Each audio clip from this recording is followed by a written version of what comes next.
Today, I'm going to share with you a mixing workflow tip, one that I have found has led to better mixes and also becoming a better mixer overall. It helps you develop your taste, learn your tools, and it can help you make better decisions across your entire mix. So let's get started. So take a listen to this mix I'm working on. I'm dialing in the lead vocal chain, and specifically, I've gotten to the point where I'm dialing in the tone. So take a listen to where it's at right now. I know there ain't no way, babe, but I spend my time hoping and wishing that you come out with it someday.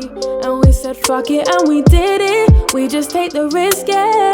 So right now the vocal sounds really full and smooth thanks to the dynamics that we're doing, as well as a nice open space and really good warm tape saturation. But I really want to open this vocal up, especially on the top end. Now, as you probably know, which EQ you choose to use, whether that's the mode that you're using in Xbox Pro, these are all different tone curves and algorithms, or if you're choosing to use an analog EQ or an analog modeled plugin, it's going to have an impact on the final result that you get. And they're all going to probably have slightly different sounds. So what works perfectly with one vocalist on one song might be completely different from a different vocalist on a different song. So here's the trick. Instead of dialing in the EQ to where we think it sounds good right off the bat, we're going to take just a few seconds to over exaggerate this EQ. We're gonna go crazy with the boosts and cuts, way more than what we would normally do. Now we're gonna do it in the direction that we want. So we know we need to kind of cut the lows a little, maybe boost the mids and highs a little bit, but we're just gonna do it way more than we should. And then we're going to flip through the different tone curves and we're gonna hear an exaggerated version of what that curve sounds like. So that way we can choose the one that fits the direction we want to go for this song. So let's just dial this in like 4 times as much as we probably need. I know there ain't no way, babe,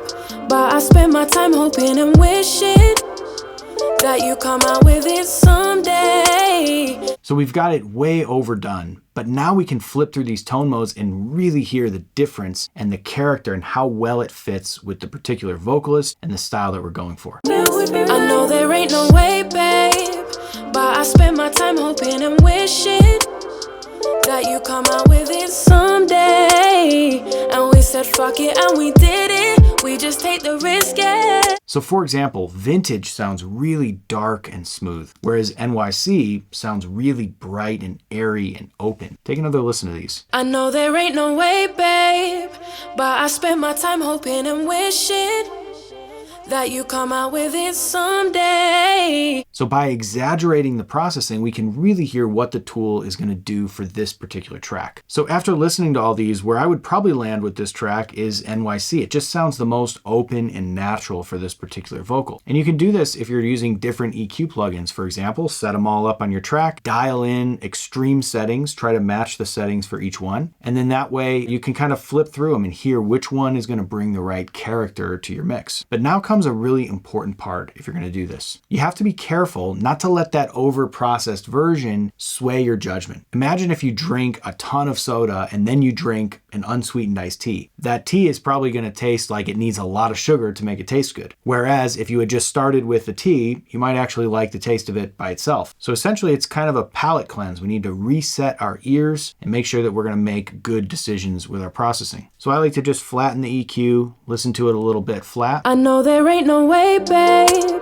but I spend my time hoping and wishing that you come out with it someday. And we said fuck it and we did it. We just take the risk, yeah. So now that our ears are reacclimated, let's dial this in. I know there ain't no way, babe, but I spend my time hoping and wishing that you come out with it someday. And we said fuck it and we did it. We just take the risk, yeah. But I know there ain't no way, babe, but I spend my time hoping and wishing that you come out with it someday.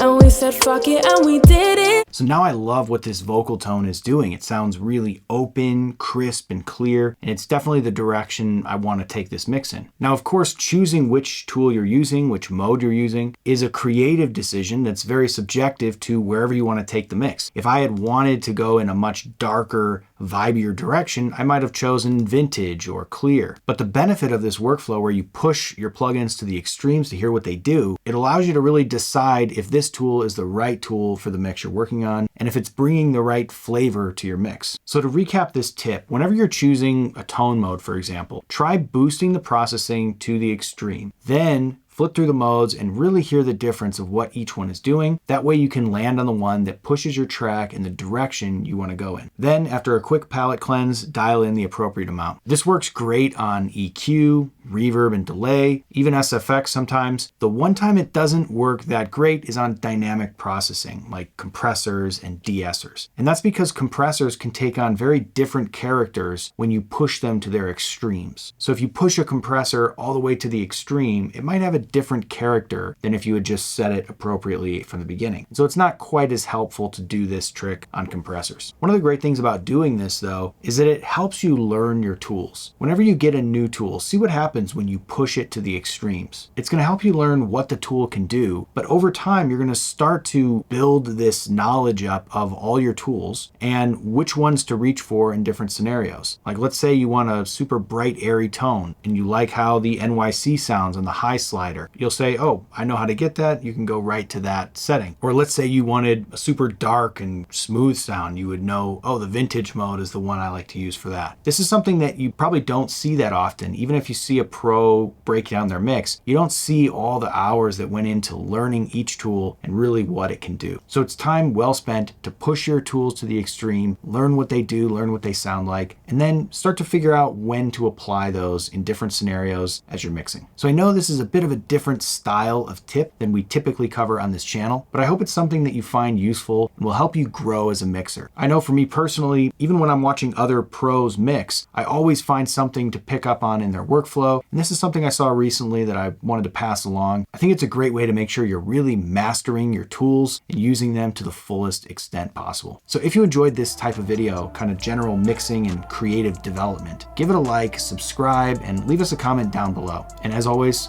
happy mixing.